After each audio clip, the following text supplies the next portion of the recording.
I know you're expecting for us to have a prophecy study, but I'm going to change the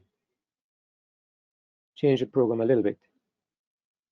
So I'm also going to, at the end of this presentation, I'm going to leave some room for questions or comments, because what I have to say may be of such a nature that I believe that we might want to make comments, we might want to ask some questions. All right, I'd like to start our discussion this evening by reading something. Let me bring up my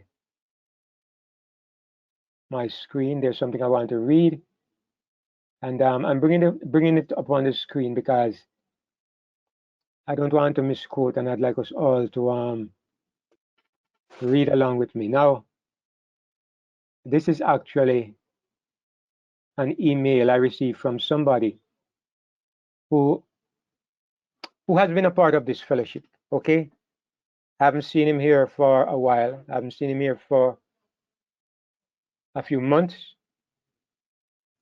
but he has been a part of this fellowship, and so I want to read this email that I got from him.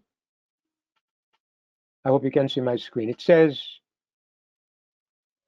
"You have become a stumbling blocks," the person said. "You have become a stumbling blocks because you are not taking the word as it reads. When in Revelation 17, verse 18, the angel says, 'And the woman which you saw is that great city,' it is symbolic. Because we know that a woman is not a city and a city is not a woman. You can't make something symbolic that is already symbolic.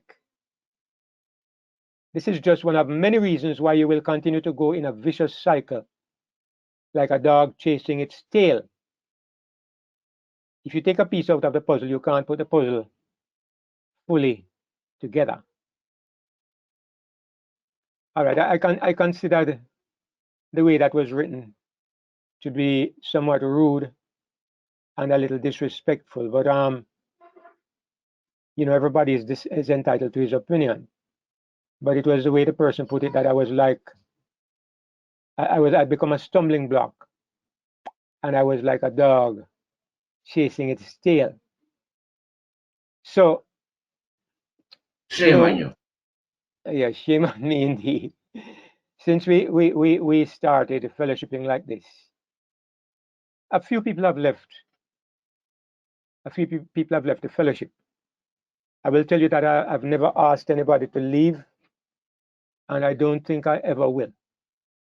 But I remember there was a brother who used to be very prominent. He was always in every meeting, and he was very, he always had his camera on. Some of you might remember who I mean. I'm not going to call anybody's name because I'm going to make this video available in public, and I don't want to put anybody through any embarrassment.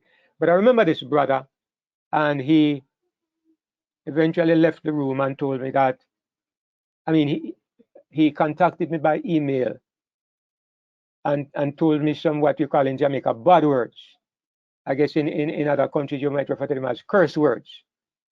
But he told me some very unpleasant words because he had a certain teaching that he wanted me to accept, and I didn't accept that teaching.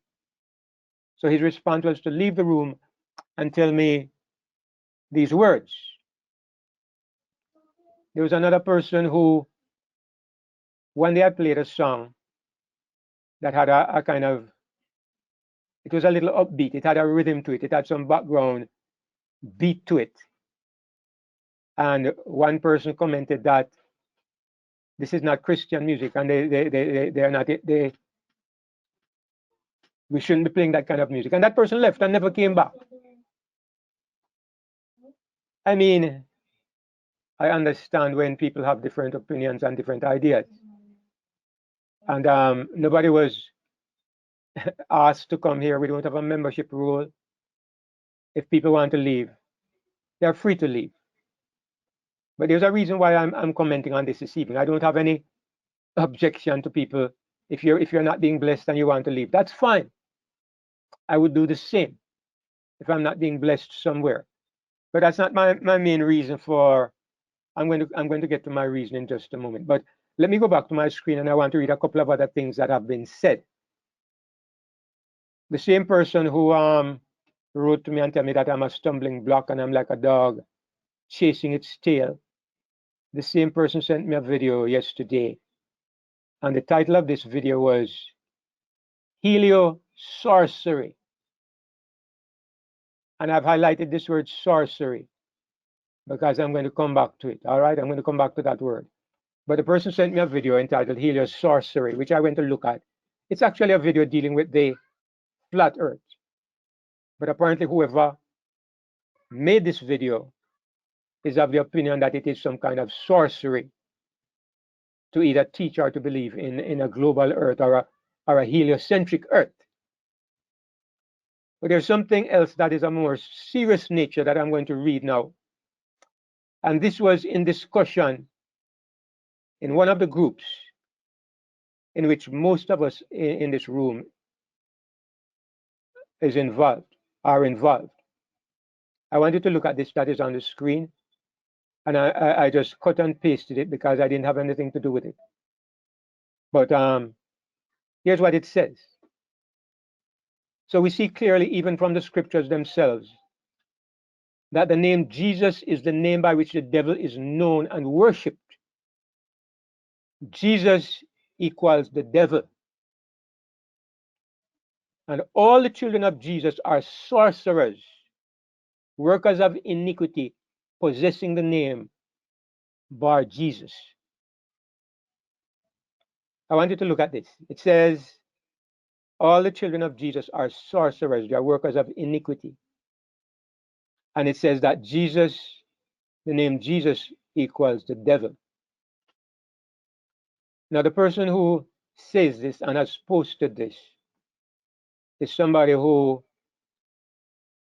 has been a member of this group, a part of this group. Let me not say member because we don't have any membership rule, but the person has been a part of this group for most of the life of this group. I've not seen him recently, but he has been a part of the group for most of the life of this group. And I'm going to read the context in which it was said, but I wanted to look at that statement because in this statement, this person condemns 90% of the people in this room, including myself, and this person, maybe more than 90%. This person says that we are practicing sorcery, we are children of the devil, and that the person we worship is the devil. Now, I will let you know that this person is really promoting the idea of what is called the holy name. So, this is the basis of this comment. And I'm going to look a little more closely at the comment. But when I saw this, I thought, I should really address this issue. And that is why I decided to talk about this evening. Now, the group where this comment was made, actually, I'm not a member of that group. I'm not a part of this group, but I think almost everybody else is a part of that group. But somebody who is a part of it shared the comment with me. So I thought it would be wise to address it. Now, I'm going to say something here. Everybody in this room is a part of this fellowship because you choose to be a part of this fellowship. Okay? I have never, and I will never ask anybody to leave. I've never done this. And I've never asked anybody to stop believing what you believe. I don't do this. This group is a fellowship because of everybody's voluntary decision to be here. As I said, the people who don't belong, you're free to leave. The people who don't believe what we believe, you're free to move elsewhere where you are being more greatly blessed.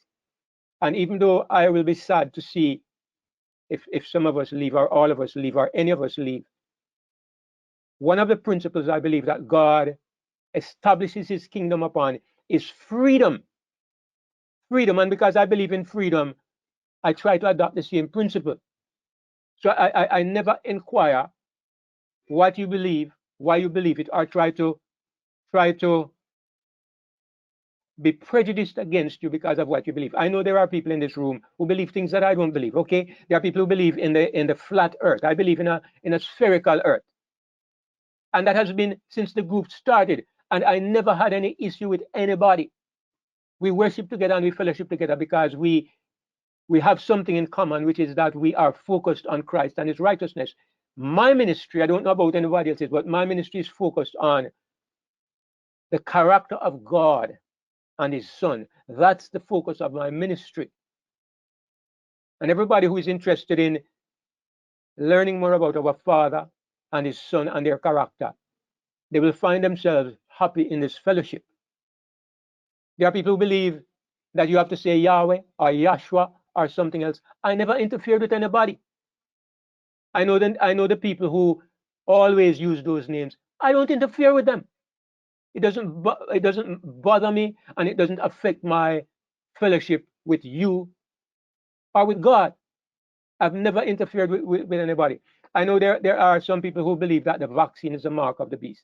I don't believe this, and I still haven't made a war of it. I've not made a battle of it, and I've not tried to stop you from holding your beliefs. Where I have a problem is where you are going to try to impose your belief on me or on the rest of the group. When you begin to try to impose your beliefs on me or on the rest of the group, I will tell you frankly, I'm not going to. I have never expelled anybody, and I won't. But you'll have a fight on your hands. You'll have a war on your hands, because I'm not going to allow what I consider to be false or wrong to be promoted and to be pushed anywhere that I am, whether I'm in charge of this group or not. If I'm in a church and it's not my church, I'm going to do the same thing. If I see an idea being promoted that I believe to be false and it is being pushed on me or on everybody else, I'm going to speak up. Okay, I'm a Christian, and that is my nature, and that is my duty. So even feast days, okay, I don't believe in feast days, but if there's a person or people here who keep feast days, that's your business. Why should I let that be a stumbling block in the way of our fellowship and our friendship? But when you try to push that on me or on the rest of the group, you will have a spiritual battle on your hands, because it is my duty in wherever I am, and especially in a place like this where maybe I'm one of the leading brethren. It's my duty to try to safeguard people from distractions and side issues and things that I believe will hamper your Christian growth. So I'm going to talk about it, and I'm going to study about it, and I'm going to try to point out where I believe it to be wrong. And if anybody finds this offensive, I'm telling you straight up, that is the way it is. If it offends you because I stand for what I believe, if it offends you because you believe something and I'm not accepting what you believe, I'm sorry. Our minds don't work the same way. I see things, and I see things based on my understanding of the Bible. If you see it differently, you are free to hold to that belief. But when you start speaking and saying things like as extreme and as, it's not only insensitive, it's plain stupidity to claim that those of us who worship Jesus are involved in Satan worship, and that Jesus is the name of the devil. This is straight offensive language, and it is straight ignorance, and I'm not saying the person is a liar. Let me not go there. But it is straight ignorance. It is not true. And I'm going to look at it in a moment. It is based on a legalistic approach to the scriptures. And I dare say, I'm going to say it straight, most of those issues that I mentioned, people hold to them because they are legalistic.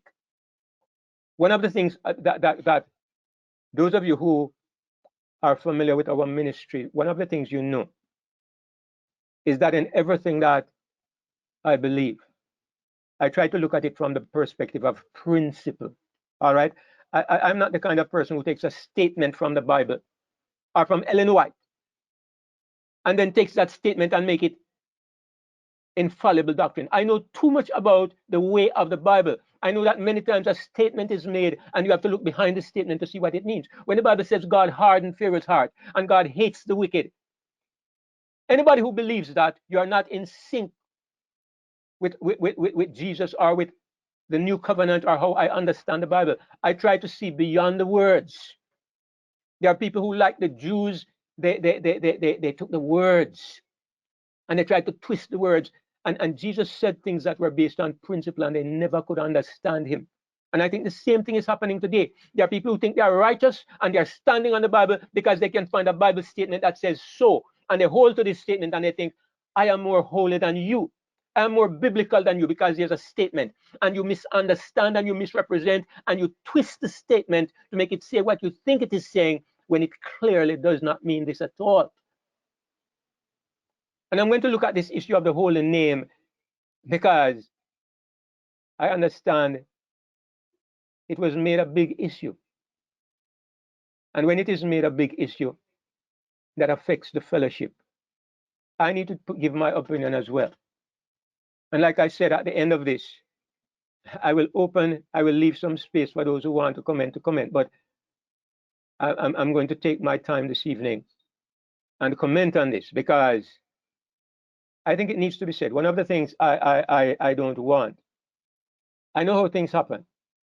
I know that we continue from one stage to another till things end up in disarray. And then there is friction and there are hard feelings and everything falls apart.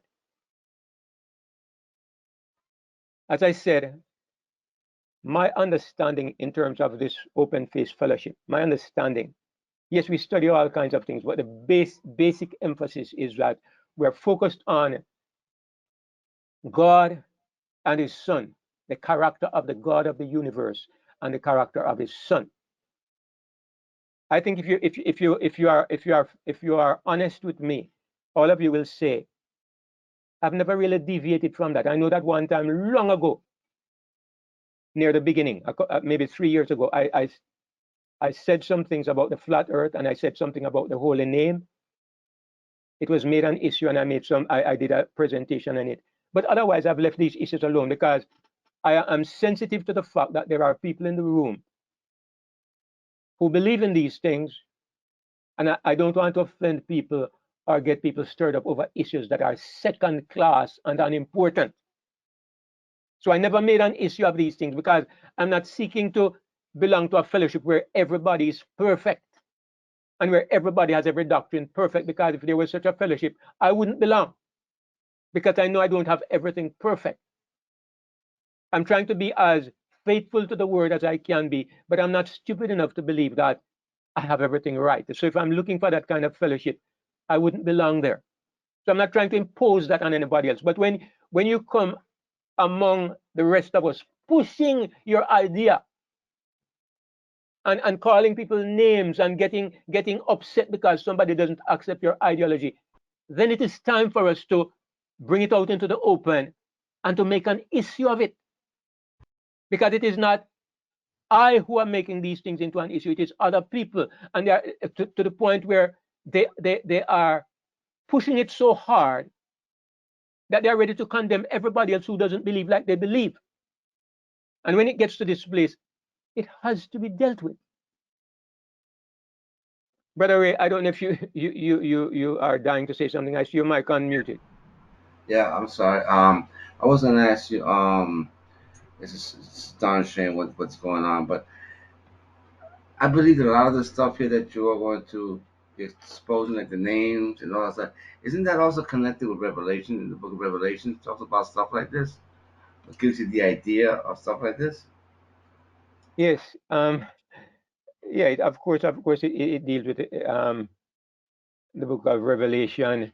It has to do with some of the messages in Revelation, but I want to just deal with it this evening from the point of view of just looking at them in their own context and not to connect it to Revelation. I noticed that Mary Caudle, that's the first time I'm seeing this name. I see that you're unmuted, Sister Mary. I don't know if you wanted to say something, but I just want to welcome you to the fellowship. Sorry that you have to be here for the first time on an evening when we are discussing things in such a kind of contentious way. But I'm not sure if you wanted to say something. Did you? All right, apparently not. If you were trying to say something. No. All right, okay. All right, I want to welcome you to the group, and yeah, I just muted you because whenever I see a mic unmuted, I take it that the person might want to speak. All right, so as I was saying, I'm going to look a little bit at some of these issues just in a general way. But I want to emphasize the fact that one of the things we highlight in this, I think I've made this clear in this group. One of the things that I respect is that I want people to have the freedom to express themselves. I believe in freedom of expression. Okay, if you have an idea, the brother I mentioned earlier on who left the group, he believed in predestination. And he left and told me those curse words because I didn't accept predestination. But you all know we discussed it together, and he was allowed to present it here in this room. And anybody who has anything that you want to share, if you would like the time, of course, you can be allowed to share it here. The only thing is that don't expect everybody to accept what you say because you presented it. You have an idea you want to share, fine. But the problem I have is where you think that because you are convicted, everybody must be similarly convicted. That's a sign of being irrational and unreasonable. And life doesn't work like that. I don't do that either.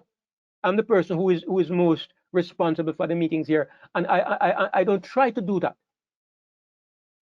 Through discussion, yes, I have ideas, and I try to present my ideas and promote my ideas, but I'm not going to try to push it down anybody's throat. You don't agree with me? That's okay. It's your privilege and your right. But if we are discussing it, I'm going to tell you my point of view. And if you expect me to hear your point of view, be prepared to hear mine as well.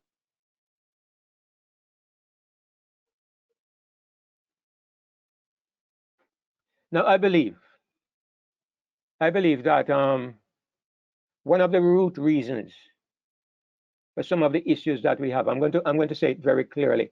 I believe that there is an element of superstition that many people don't recognize as a part of their religion. Superstition. I believe that legalism and superstition are first cousins, maybe even brother and sister. Okay? What do I mean by this?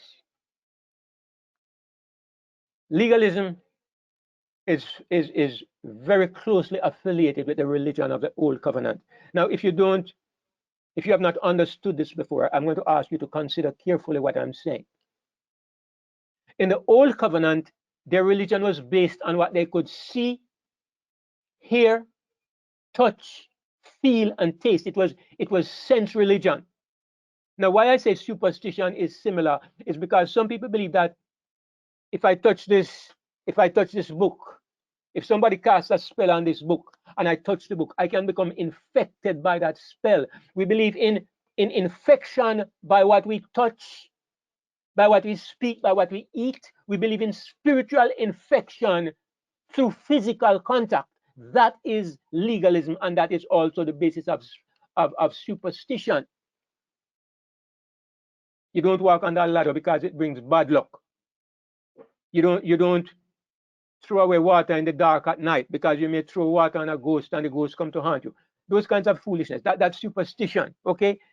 In cricket, the game of cricket, when you come to the number, when somebody scores to the number 111, superstitious people, the umpire will stand on one leg. Yeah, that certain umpire would stand on 1 foot. He wouldn't stand on 2 feet because he was superstitious. He believed that as long as you were on 111, he had to stand on 1 foot. And it would be amusing to see him on TV. Every time the score got to 111, he would stand on 1 foot and he wouldn't get off 1 foot until it moved from 111. That's superstition.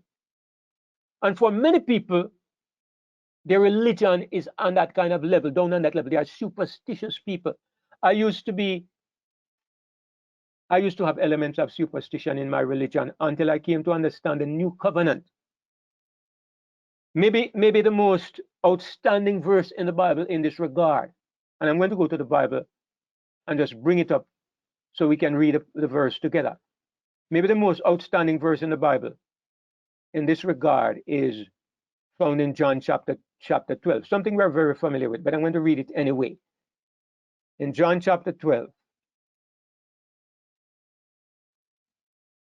it's not chapter 12, it's chapter 4, John chapter 4. You know the verse very well. But let me read it. I go back to this verse all the time. Many people are like the woman who met Jesus at the well. And she was interested in physical worship. She was concerned about things that you could see and feel and touch. And she was asking about the proper place to worship. Our fathers worshipped in this mountain. Places. Her question was, where is the place where men ought to worship? And Jesus says, the hour has arrived. The hour has arrived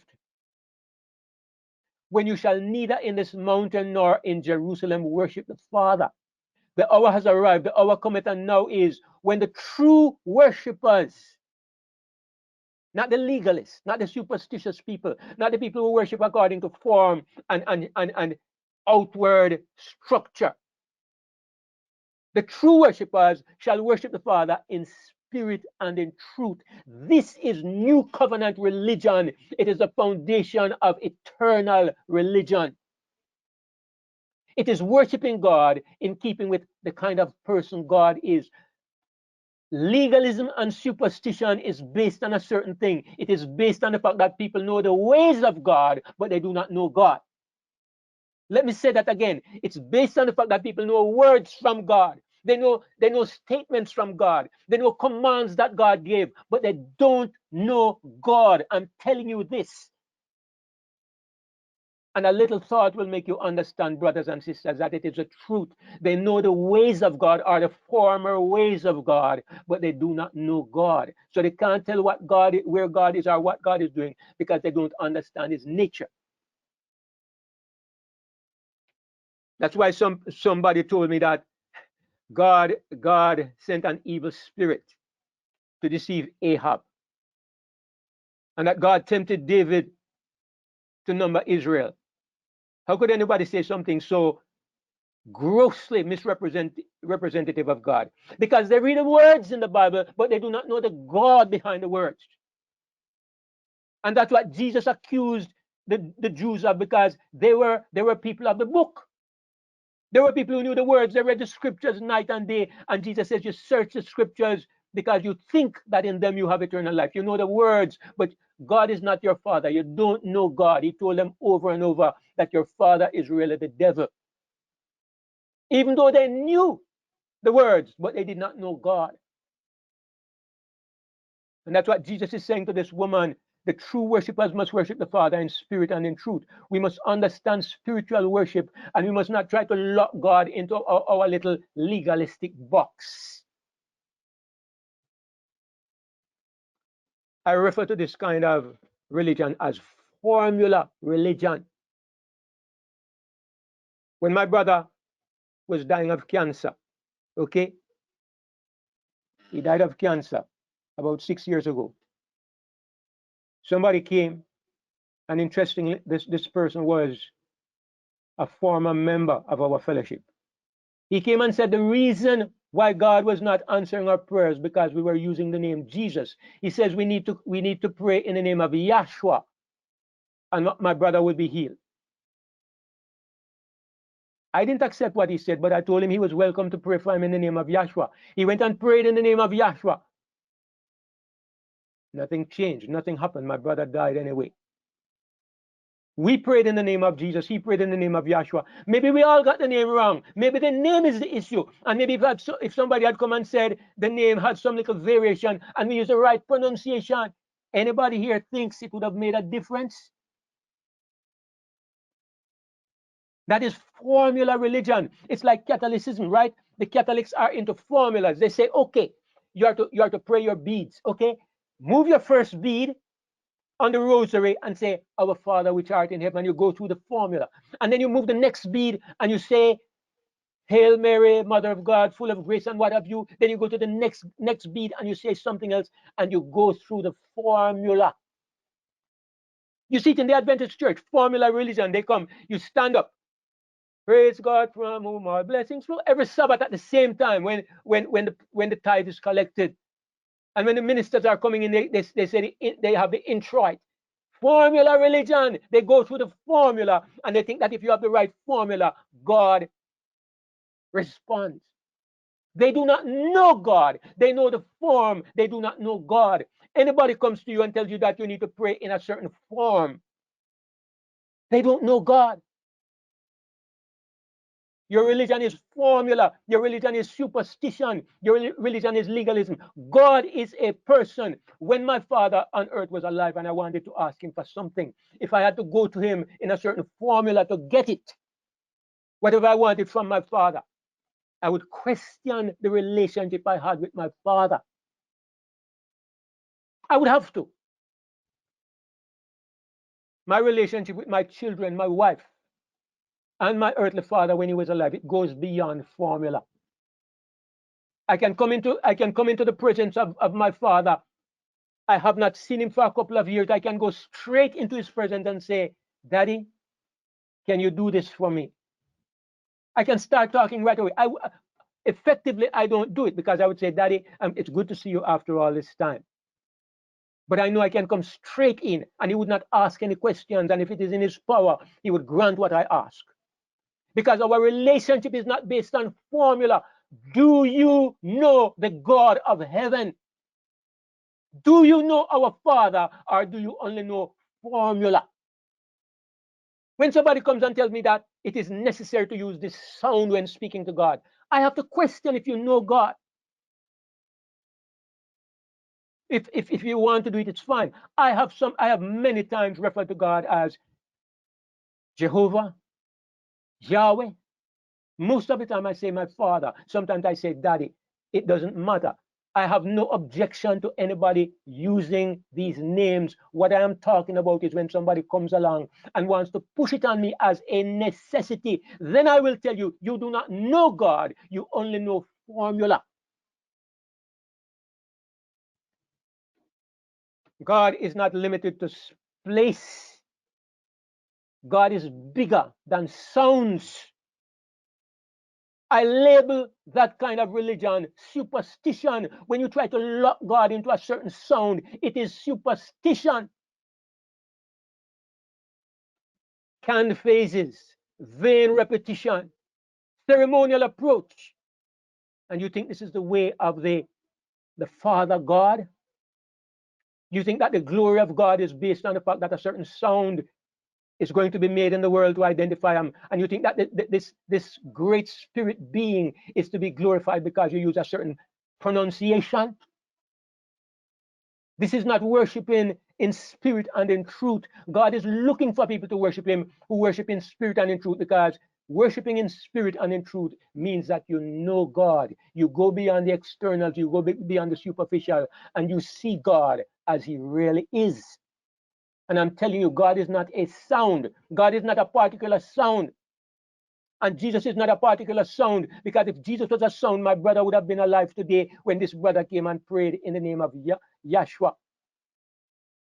And the sons of Sceva would have been able to cast out the devil when they said in the name of, if you say it's Yahshua, in the name of Yahshua whom Paul is preaching. The spirit refused to move. The name meant nothing to the spirit.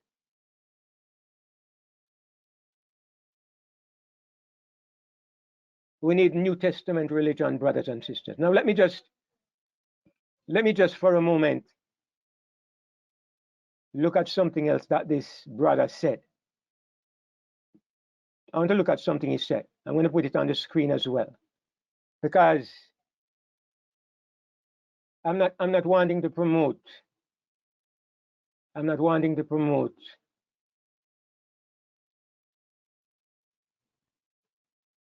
where am I? Oh, here's where I am. Yeah. I'm not wanting to promote something that I don't believe in, but I think it's necessary to read some of this. This is not something that is a secret. The only thing that is a secret is who wrote this, okay? Because, as I said, I am not a part of this particular chat group, but somebody shared it with me, and I really thought it is not reason that I shouldn't comment on this. It says the name spelled Jesus, using English letters, is the ancient amalgamation of the earth goddess G and the sky god Zas aka Zeus. This is the origin of Jesus or Jesus. Pagans know it to be so. This is blatantly false or ignorant, and I'm going to prove it to I'm going to show it to you. Do your research into the cosmology of Pherecydes of Cyrus. You will see that Jesus predates Christianity and has been worshipped by pagans for ages.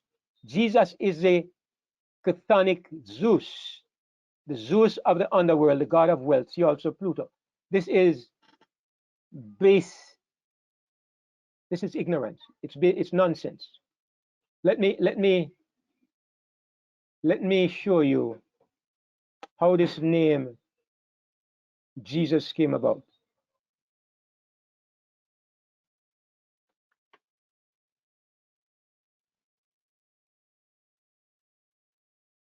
All right, let me put it right up here at the top.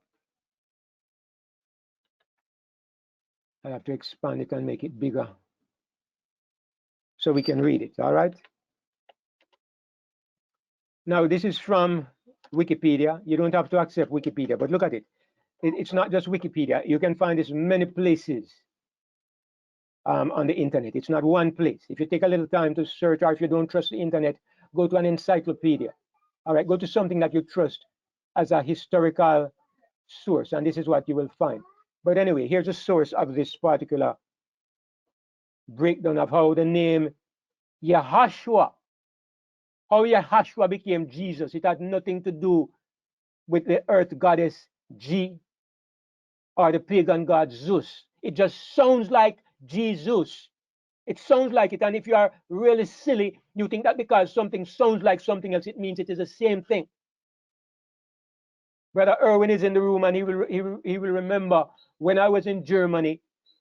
We were in Poland actually, and we were trying to. The place was full of flies, and we were trying to catch flies. And he was trying to use his hand to catch them and to smash them against the wall. I was trying to, and every time I tried to grab one and I missed, I said, "Missed, missed." I kept saying "missed," and after that time, I saw that Erwin was laughing. And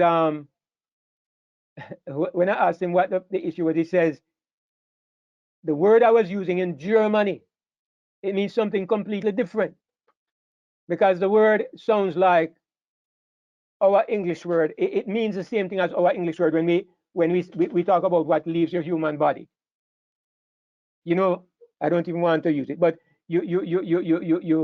you curse because you were missing the fly. So in Germany, it sounded, if a German had come along, it would sound like each time I missed, I was cursing. And so he was laughing. Because that's the way words are. They sound the same, they don't mean the same thing. So you can't just encounter a sound that sounds like Jesus and say that's where Jesus came from. Here is the historical record of how the name Yahashua became Jesus. Originally in the Hebrew, as the best we can figure out, the name was Yahashua. I'm going to ask you to bear this in mind because I'm going to come back to it. Yahashua, all right? Now, when the Jews were taken captive in Babylon, the word was contracted and it became Yeshua. And people today still, instead of saying Yahashua, they say Yeshua, all right? Or Yahshua, some people say. It's a contraction. It's like my name is David, and my family, my brother Tony, I think, or Don, started calling me Vid. They shortened my name and they called me Vid. Today, all my close friends and my family refer to me as Vid. They don't call me David, but my full name is David, but they call me Vid. Same thing happened to God. When they were in Babylon, instead of saying Yahashua, the word for Joshua, Yahashua, you know, means Joshua. So instead of saying Yahashua, they started saying Yeshua. Now, when the Jews became dominated by the Greek culture, because you know that after Babylon, you had the Persian culture, then it became the Greeks when the Greeks took over.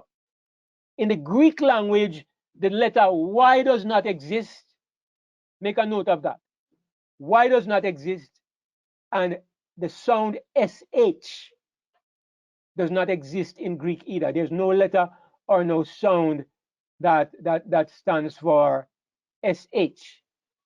So instead of saying Yeshua, there's no Y and there's no SH. So the word became Yeswa.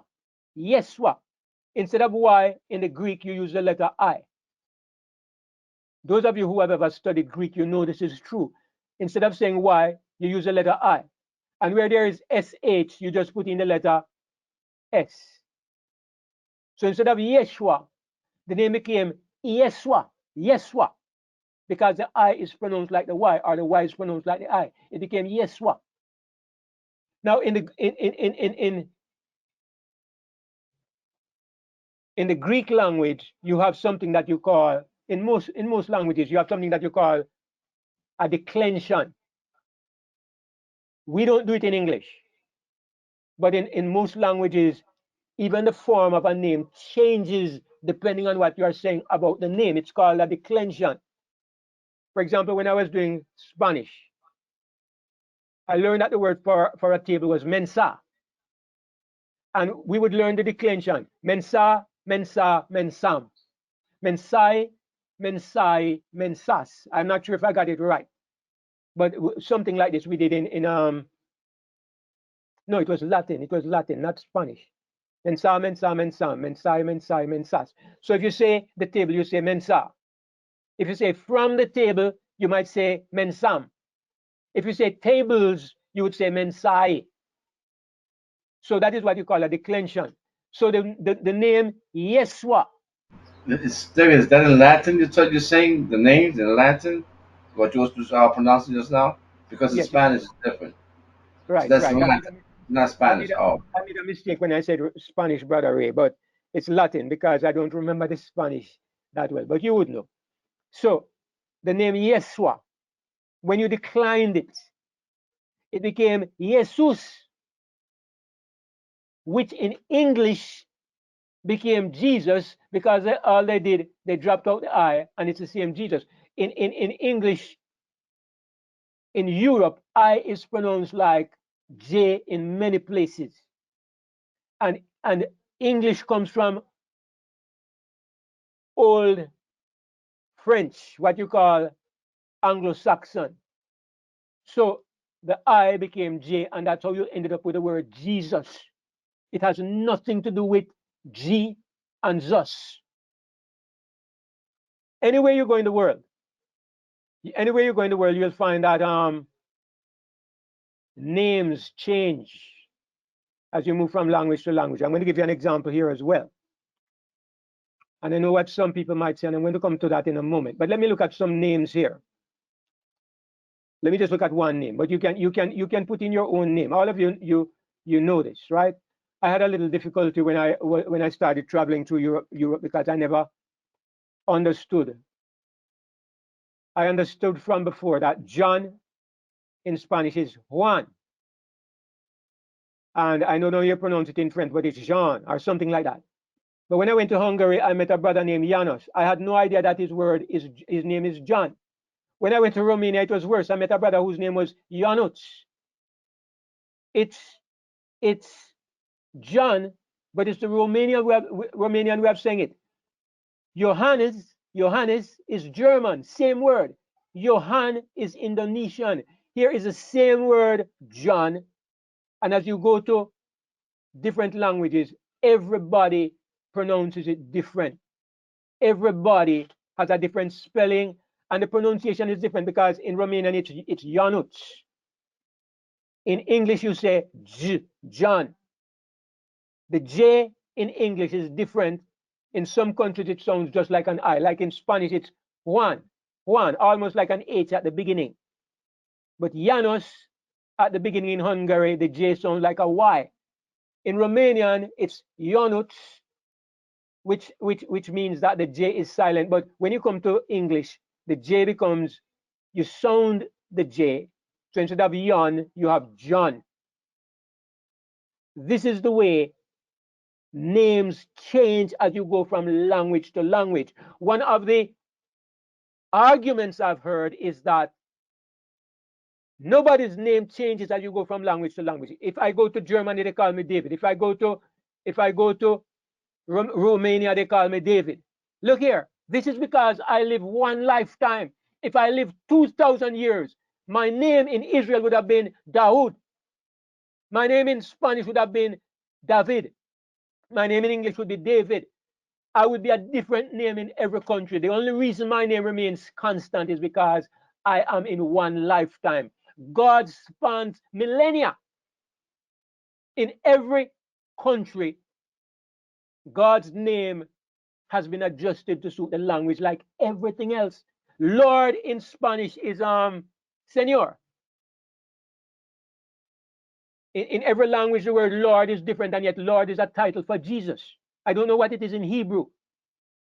But the whole idea that because God's name might have been Yahweh or Yahuwah or Jehovah or whatever it was, however it was pronounced, the whole idea that because this was so, you have to pronounce it this way every time you refer to God is legalism. It is based on the idea that God is what's the word I'm looking for? God is fixated on a sound, like a sound is what identifies God instead of God's character. If it could be proved that the sound of God's name was Allah, do you think it would change my concept of God? My concept of God is not based on the fact that he's called Jehovah or Yahweh or Daddy or Allah. Dwight Nelson made the very foolish conclusion that Jehovah and Allah are the same, that the God of Christians and the God of Islam is the same. And that is absolute nonsense, because the God of Islam is a hard, warlike, legalistic, racist, intolerant person. That is not the God that I worship, even if you want to call him Yahweh, even if you want to call him Yahuwah.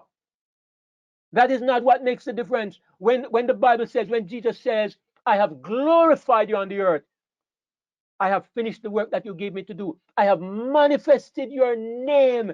Jesus never once said to his disciples, the name of my Father is Yahweh or Yahuwah. He never once said it, and yet he says, I have manifested your name. Legalism looks for the sound. Legalism looks for the structure, looks for the framework. Spirit and truth is looking for the character. Spirit and truth is looking for the character, because that is what is important.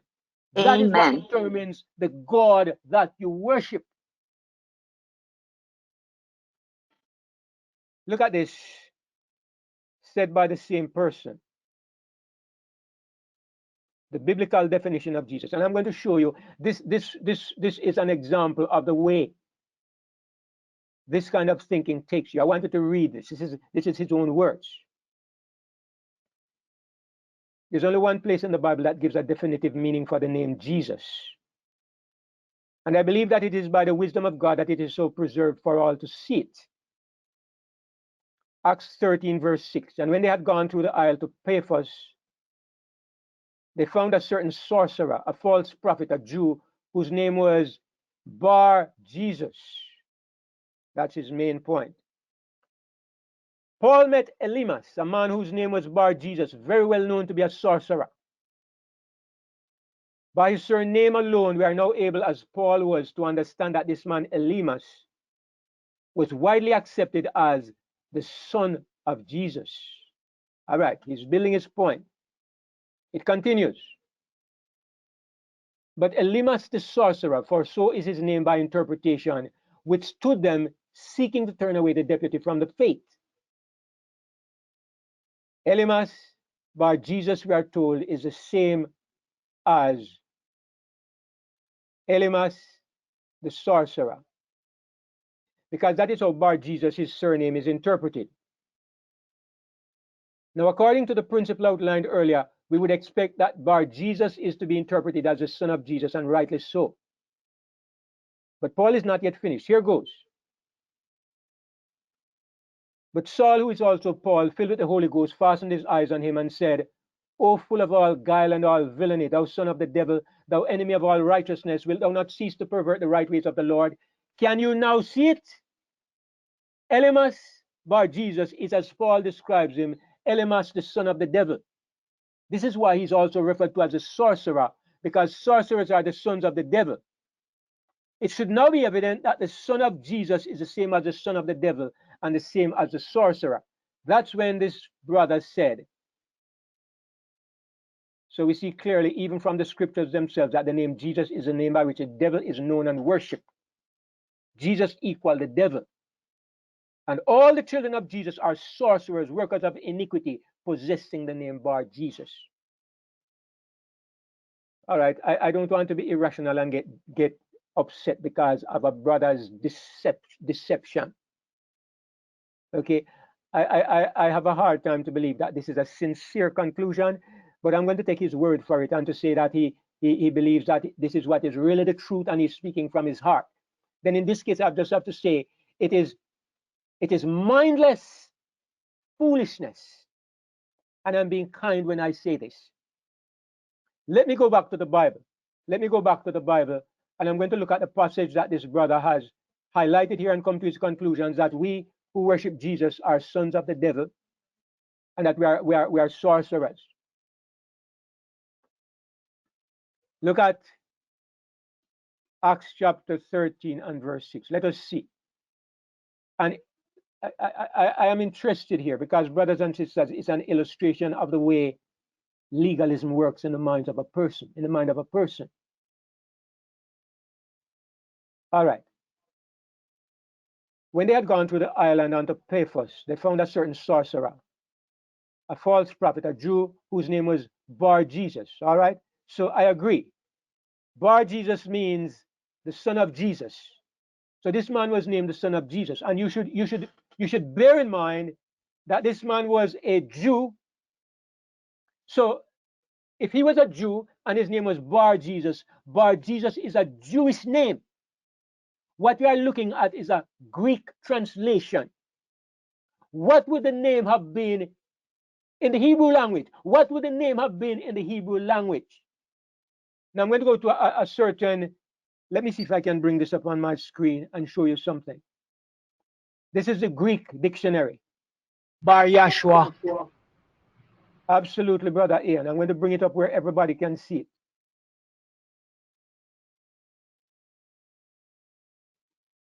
Here is, I'm going to make this a little bigger, all right?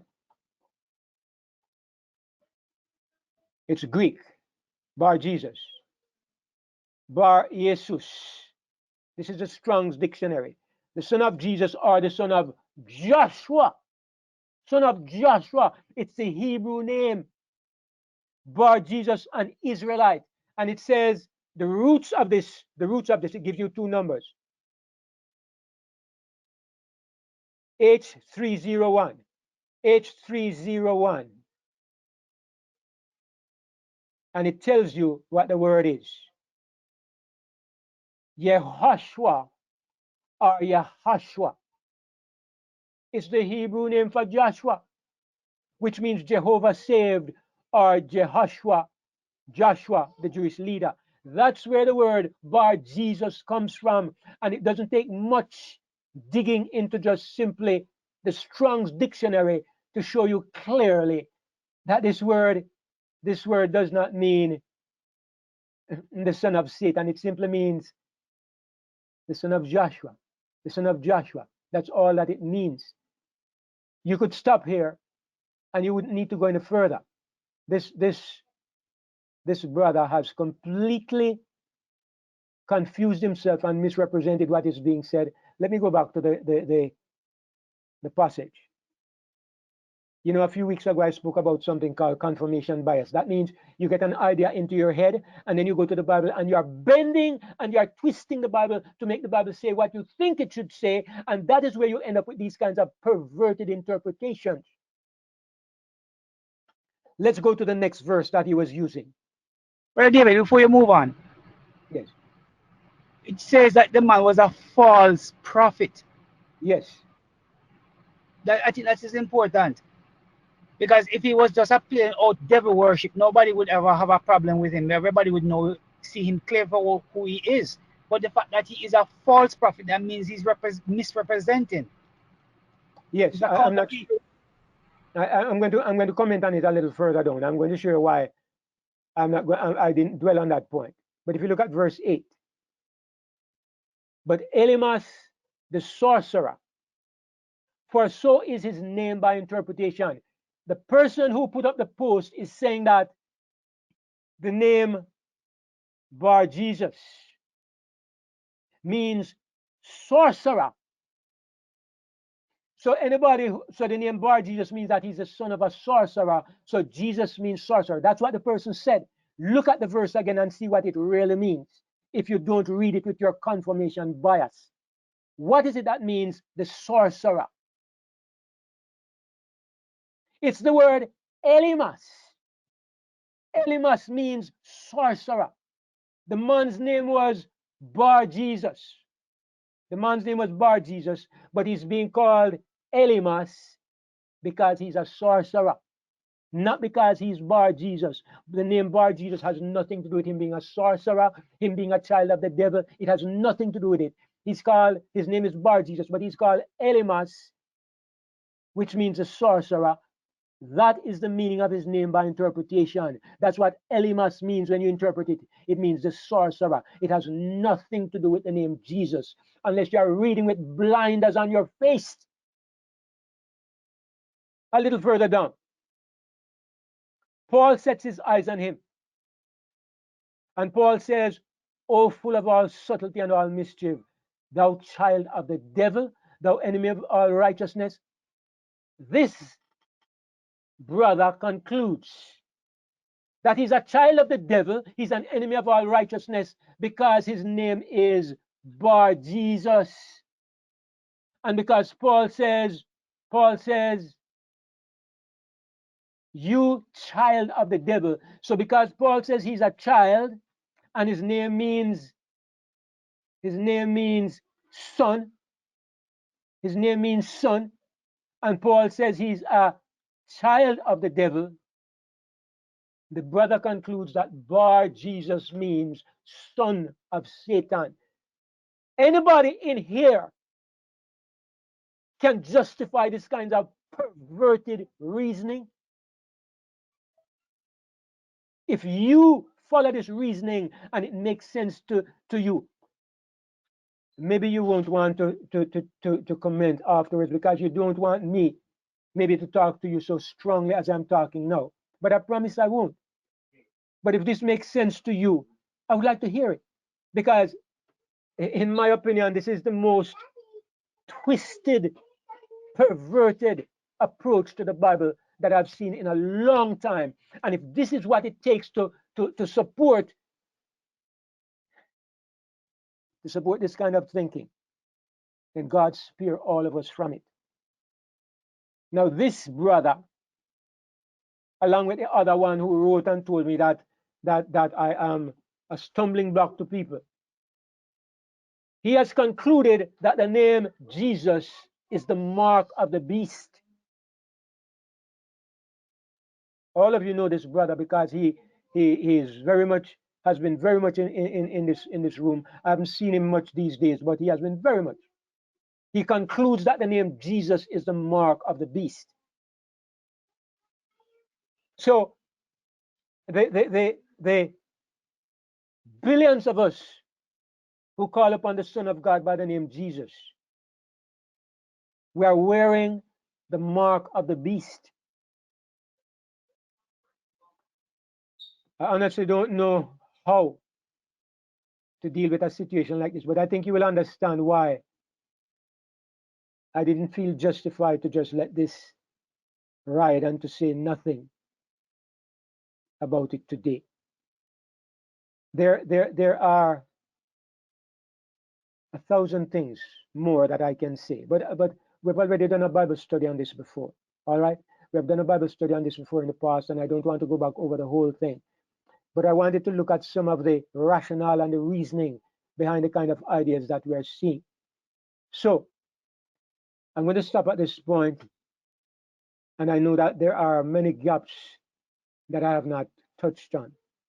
But I'm going to say, if anybody wants to comment or to ask any question or even to disagree with me, I'm not going to put you down.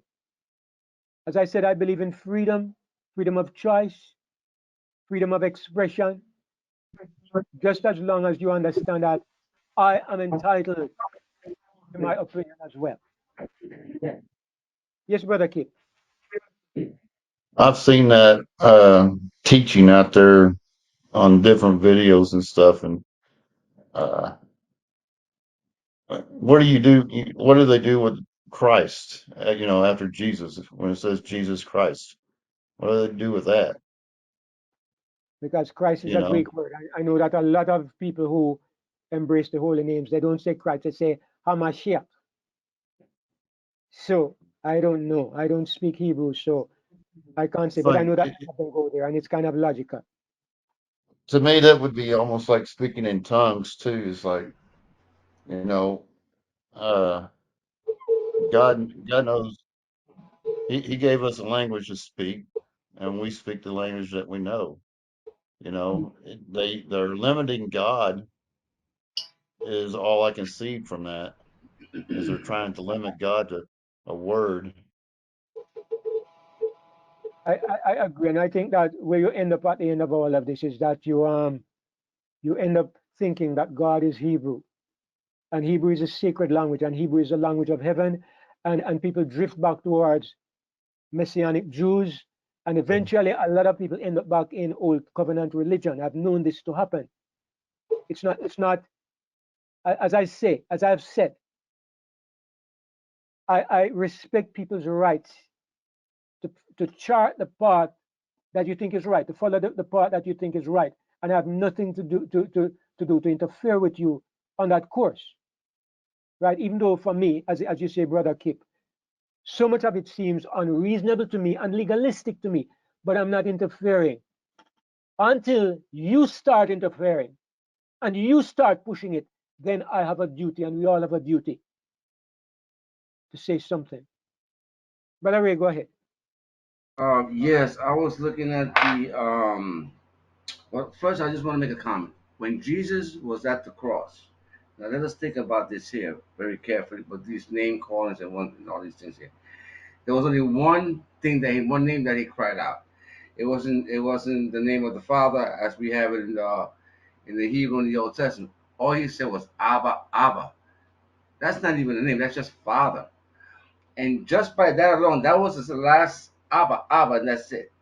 No names, no nothing. No names to save them from the Old Testament. If not, he would have called upon the pronunciation of the name of the Father as they had it in the Old Testament, where they would take a pencil and they'll write one letter and throw that pencil away and put another one because it was so sacred for them, the name in itself. But Jesus did not do that. Jesus just claimed out Abba, Abba. So that's one point that I wanted to bring out. Also, the word I was just looking up in the dictionary. The word Abba is an Aramaic word for father used by Jesus. Okay, we got that right. And Paul addressed God in that same in that same way in a relationship with. He never called him by his name. At least what I from what I've read. That's one. And Bar Jesus is meaning Elimas, whatever the what you just said. It's a word of Arabic meaning wise as well. So all of these name callings go right out the window. If it is, they want to claim salvific. Another thing that I want to say, just as this gentleman here, whoever he is, uh, said all these bad things, but yet he went for the ride. That's like you coming into my car, driving an hour, 2 hours, saying that I'm drunk. Wait till I take you to the destination when you know you're not even gonna make it 'cause I'm drunk, but you still go for the ride. So you're lying. So this gentleman here is very confused because if he says that 90% of us are what you just mentioned are satanic. We're not with Jesus, and he stood with us, and that means that he likes to worship in the house of the devil for a while. Then it just doesn't make sense. Doesn't make He went sense. for Yes. the ride. Sister Esther, you can go ahead. I I'm having a little difficulty um because of the way it reads. Um it says that this they found a sorcerer. His name was Bar Jesus, and then it comes down. It says Elymas the sorcerer. So is his name, the name Bar Jesus, by interpretation. Is that not correct reading? No, no. I tried to point it out. Maybe I didn't do a good job. But if you look at this is one of the things that in the Bible, context is important, but also the fact that there's no punctuation in the original. It messes us up. What is his name by interpretation? Which name is interpreted as a sorcerer? It is not Elymas the sorcerer that is his name. His name is Elymas. And what does Elymas mean? Elymas means the sorcerer. That's what it is saying. Elymas, comma, the sorcerer should be in brackets. Elymas for sorcerer is his name by interpretation. The word Elymas is what means the sorcerer. So his given name was Bar Jesus. But later on, but later on, because he was known as a sorcerer or as a wise person, they call him Elymas. But it is the same person, right? It's the same person as Bar Jesus. Yes, it's the same person, same person. Okay. Yes. Brother David. Yes, Brother Ian. What something came to my mind while Brother Ray was speaking just now, when he spoke about Jesus on the cross, and even all of his journey, he referred to his father, God, as his father. He referred to him, and he was calling out to God, Abba, Abba. But look at who they swapped Jesus for.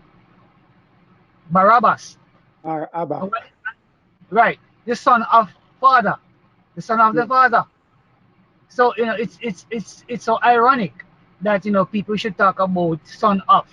And here is somebody who was a murderer and a thief and a whatever, a criminal that was swapped, that the Jews asked for instead of Jesus, and he was called the son of the father. So I think that was kind of ironic, and I like the fact that Brother Ray pointed out, and I just want to highlight that too, that in all of most of Paul's writings, all of them, he addressed God as God and our Father. Never called him by any other name.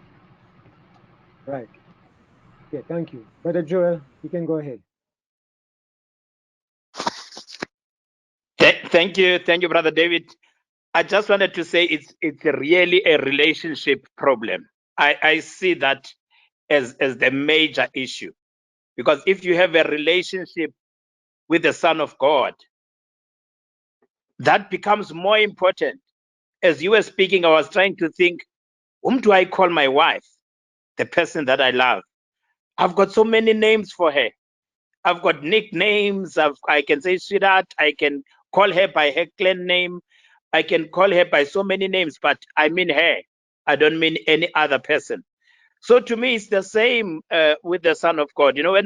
When people are stuck up on the sound, as you are saying, it reflects a lack of relationship, or this relationship is not real. It's not true. That's why Jesus is in spirit and in reality, in truth.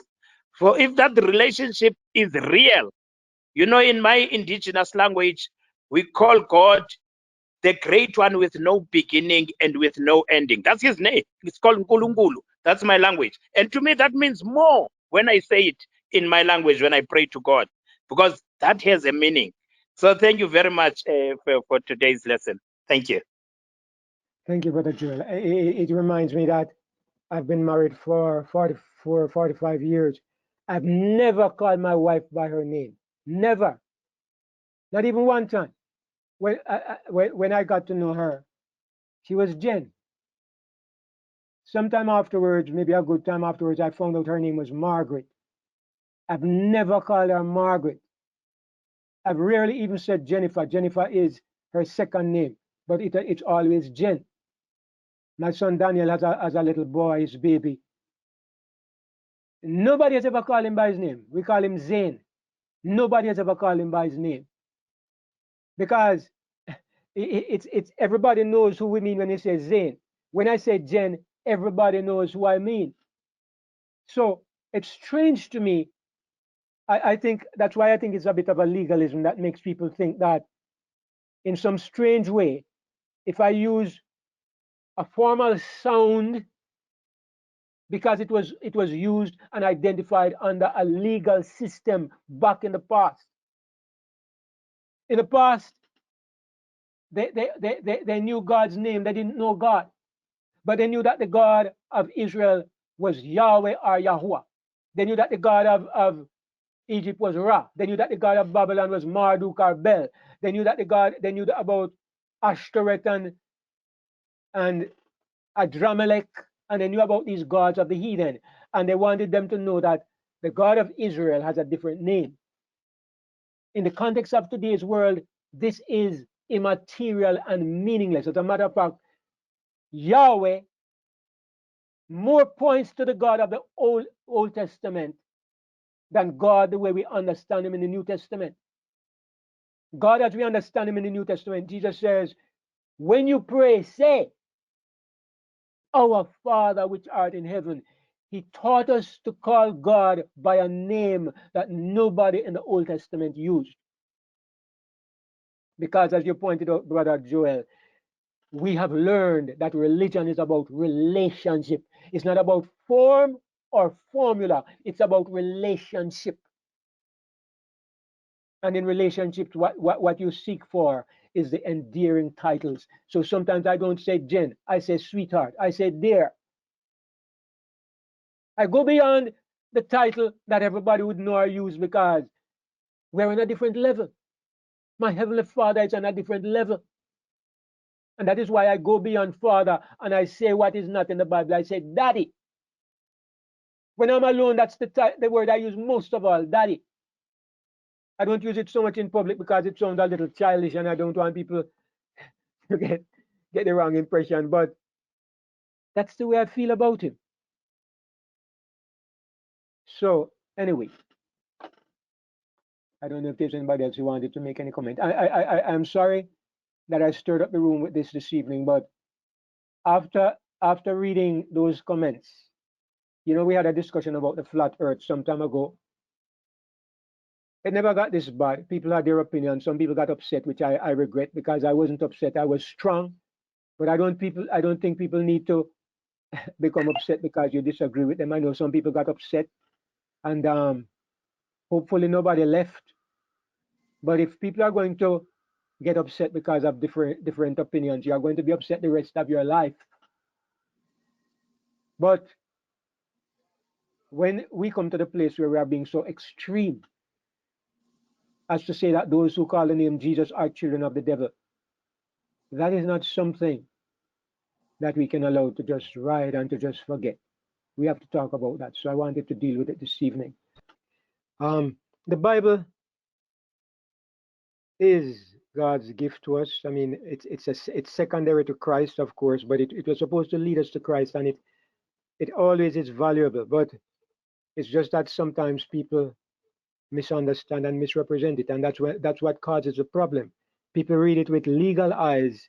They read it with superstitious eyes. That's the real problem I have, or that's a real problem I was trying to highlight. Not really trying to put down the Bible, because there is so much blessing that we have received as we continue to study. But I think people, they're not applying the key of knowledge when they read the Bible. And the key of knowledge is to understand the character of God. And if you go to the Bible with the character of God, we will be saved from a lot of foolishness. That's what I think. Sister Arthur, go ahead. Yes, hi everyone. Hope you can hear me. We can hear you. I understand that you had to address this. I can't help feeling though, that it's a big distraction. You have been, I mean, we've just been doing these marvelous, fantastic studies, and you've taken me through Revelation like I've never heard, taught. You've just had my mind going in a direction, and I think you're taking us in a direction that God wants you to take us. You've opened our minds to all the possibilities, to throw out all the stuff, the ugly stuff that we have learned, and focusing directly on the Father and the Son and his mission, and how we're to approach the end times. And I am enjoying the study so much. But to say all of that, to say, the enemy, he's going to come in and he's going to bring all sort of distraction wherever he can. And I'm just praying that this is not such a big distraction that is going to take us off course. Thank you, Sister Arthur. I appreciate that very much. And yeah, I hope and pray, and I don't think it's going to take us off track too much. I mean, I hope, as I said, I remember something from John Wesley's journal, and I'm not saying the same thing here, but sometimes people get offended and they leave, and I'm sorry to see it, okay? I'm sorry to see it. But they say that, water always finds its level, everybody goes where he feels most comfortable. I remember John Wesley, they said one of the unfortunate things in his life was that he was married to a lady who beat him sometimes. When I say beat him, I mean she put her hands on him. I heard somebody say that more than once. I saw her tearing his hair. And I saw something in John Wesley's journal. He says, my wife, for whatever reason I know not, left me today, swearing never to return. John Wesley just said, I did not abandon her. I did not send her away. I will not recall her. And I kind of feel that way because I have not abandoned anybody. I have not sent anybody away. And I don't think anybody here has ever done it. I know that in some of the discussions, sometimes people have come and they have spoken sharply. And I take that in stride, as long as people are not insultive and they are not rude. If you get insultive and rude, then that's taking it to another level. But expressing your opinion is your right and your privilege, and nobody is going to take that away from you in any of these places where I am a part of it. But I hope that it is of such a nature that nobody will feel that I have to leave. But a few have left before. One person left and he doesn't stop sending me material. He says I'm a stumbling block and he keeps on sending me material.